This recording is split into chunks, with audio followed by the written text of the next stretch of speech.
Monsieur Bonduel, enfin, qu'avez-vous à nous dire concernant la crise budgétaire qui frappe la justice en France? Eh bien là, cette fois, c'est la justice entendue comme service public qui est en jeu, et non plus comme institution ou comme fonction de régulation sociale dont les missions s'appauvrissent petit à petit. Le service public de la justice, lui, aujourd'hui est en situation d'asphyxie complète. Bon, ça faisait très longtemps qu'il était en situation de pénurie. Maintenant, clairement, les tribunaux ne fonctionnent plus, en tout cas ne fonctionnent plus du tout comme ils devraient fonctionner, pour tout un tas de raisons qu'on peut résumer en disant qu'elle n'a pas les moyens, cette justice, de fonctionner. Alors, quelques chiffres pour voir les choses très clairement. En Europe, il y a une commission européenne pour l'efficacité de la justice qui établit régulièrement, tous les 2 ans, des rapports pour classer, pour évaluer en fait les systèmes judiciaires en Europe, au sein du Conseil de l'Europe, et les classer.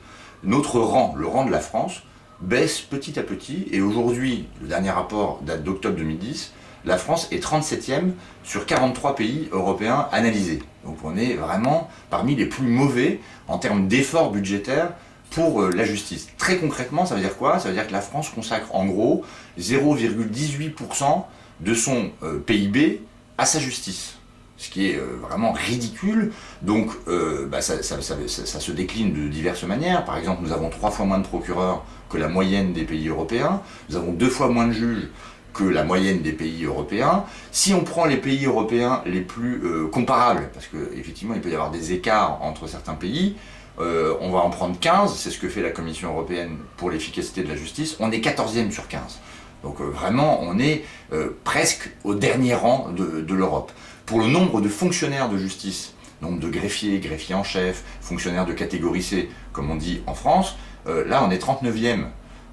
Donc vraiment, la situation est totalement dramatique. Alors très très concrètement dans les tribunaux, ça veut dire quoi? Ça veut dire qu'il y a des affaires en attente. On l'a vu encore il n'y a pas très longtemps dans la fameuse affaire de Pornic, où on a reproché, quand je dis on, c'est le ministre de la Justice et le président de la République en personne qui ont reproché à la justice la récidive commise, susceptible d'avoir été commise par Tony Meillon, à l'occasion du meurtre de Laetitia Perret à Pornic. Bon, alors, il faut savoir que dans cette situation, des rapports ont été établis, il y a eu des inspections qui ont montré que la justice, au sens large, n'avait pas les moyens de fonctionner. Par exemple, au tribunal de Nantes, il devait y avoir 4 juges de l'application des peines, et en fait il y en a 3 seulement depuis maintenant plusieurs années. Au service pénitentiaire d'insertion et de probation, ce qu'on appelle le SPIP de Nantes, là aussi les effectifs sont très insuffisants, ça relève du ministère de la Justice, c'est l'administration pénitentiaire, donc ça relève du ministère de la Justice. En gros là-bas, chaque conseiller qui suit les condamnés après la prison, ou ceux qui ne sont pas allés en prison mais qui ont des obligations à respecter à l'extérieur, eh bien chaque conseiller devait suivre 135 condamnés en même temps. Évidemment absolument infaisable. C'est ça la triste réalité de la justice française. Dans d'autres tribunaux, on ne paye plus les experts, ou on les paye tellement tard qu'ils finissent par démissionner en disant bon, moi je peux plus bosser comme psychologue, comme psychiatre ou comme expert balisticien, je peux plus bosser pour la justice puisque je ne suis jamais payé ou payé très très tard. On ne paye plus les juges de proximité, alors qui ne sont pas des magistrats au sens strict, mais qui avaient été créés en 2002 pour renforcer en quelque sorte les effectifs des magistrats. Ces juges de proximité aujourd'hui ne sont plus payés ou sont payés très tard. Certains d'entre eux ont carrément fait des recours pour contester cette situation. Vous avez des avocats qui interviennent à l'aide juridictionnelle, c'est-à-dire la défense des plus démunis, les personnes qui ne peuvent pas payer leur avocat. Ces avocats, normalement, sont payés par l'État. Et bien là aussi, ils mettent un temps fou avant d'obtenir cette rémunération, ce qui peut mettre certains avocats dans une situation vraiment compliquée. Les greffiers prennent des heures supplémentaires, et font des heures supplémentaires et ne peuvent jamais les récupérer, ou ne sont jamais payés de ces heures supplémentaires. À Paris, par exemple, au tribunal correctionnel de Paris, si les greffiers pouvaient prendre toutes leurs heures supplémentaires, les récupérer maintenant, ils seraient littéralement à la retraite, en fait. Bon, j'exagère un petit peu, mais en gros, ça pourrait prendre des années. Donc la situation du service public de la justice est celle-là. Alors c'est un problème pour les personnels, bien sûr, parce que les conditions de travail se dégradent, la souffrance au travail augmente, à tel point d'ailleurs qu'on en parle maintenant de la souffrance au travail dans ce ministère où c'était un tabou pendant de très longues années.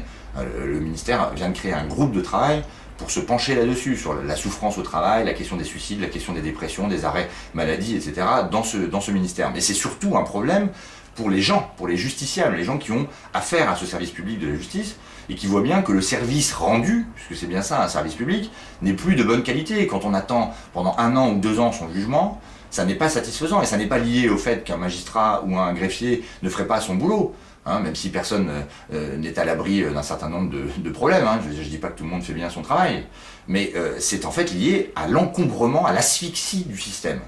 Voilà, donc ça c'est une des crises majeures. On a tendance à la résumer en disant les magistrats, les greffiers, les personnels de l'administration pénitentiaire demandent des moyens. On ne sait pas exactement ce que ça recouvre. On a même entendu des membres de la majorité actuelle dire qu'en fait on demandait des augmentations. Ça n'est pas le cas. En tout cas pour nous magistrats, on ne demande pas des augmentations. Les magistrats sont bien payés, c'est pas le sujet. On demande des effectifs. On demande des recrutements de personnel. Et là-dessus, les dernières annonces qui ont été faites par le ministre sont extrêmement insatisfaisantes, puisqu'il vient dire « je vais débloquer 6,4 millions d'euros pour renflouer le budget de la justice », ce budget qui est de 7 milliards, donc 6,4 millions c'est très faible. Et pour faire quoi, nous dit-il? Eh bien pour recruter des retraités qui vont alimenter une sorte de réserve judiciaire. Il y aura des retraités de la magistrature, des greffes qui iront dans les tribunaux donner un coup de main, mais qui ne pourront pas faire évidemment exactement la même chose, ils n'auront pas le même statut. Pour recruter des vacataires, c'est-à-dire des contrats précaires très courts, de 3 mois, de 4 mois, qu'on renouvelle ou pas. D'ailleurs, on s'est rendu compte dans plein de juridictions qu'on n'arrivait plus à les renouveler, ces contrats, alors que ce sont des personnes qui sont très utiles au quotidien dans le fonctionnement des tribunaux, pour recruter encore des juges de proximité, alors qu'on ne paye pas ceux qui existent déjà, ou des assistants de justice, qui sont souvent des étudiants en droit, en gros, qui filent un coup de main pour la rédaction des jugements ou la rédaction des réquisitoires au parquet. Voilà la situation. Ce qu'il faudrait, selon nous, c'est d'abord et avant tout compenser les départs à la retraite, parce qu'aujourd'hui on ne les compense plus, c'est-à-dire qu'il y a plus de gens qui partent à la retraite dans la magistrature, chez les fonctionnaires, que de gens qui sont recrutés.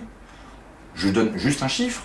Cette année, en 2011, il va y avoir 226 départs à la retraite, au minimum, au bas mot, c'est les prévisions de magistrats. Combien en a-t-on recruté l'an dernier par concours? 105. Donc on voit bien qu'on est en train d'appliquer à la justice cette fameuse révision générale des politiques publiques, qui s'applique à tous les services publics, et dont l'un des maîtres mots est le non-remplacement d'une personne partant à la retraite sur 2. C'est exactement ce qui est en train de s'appliquer à la justice, qui est en train donc de se réduire comme une peau de chagrin.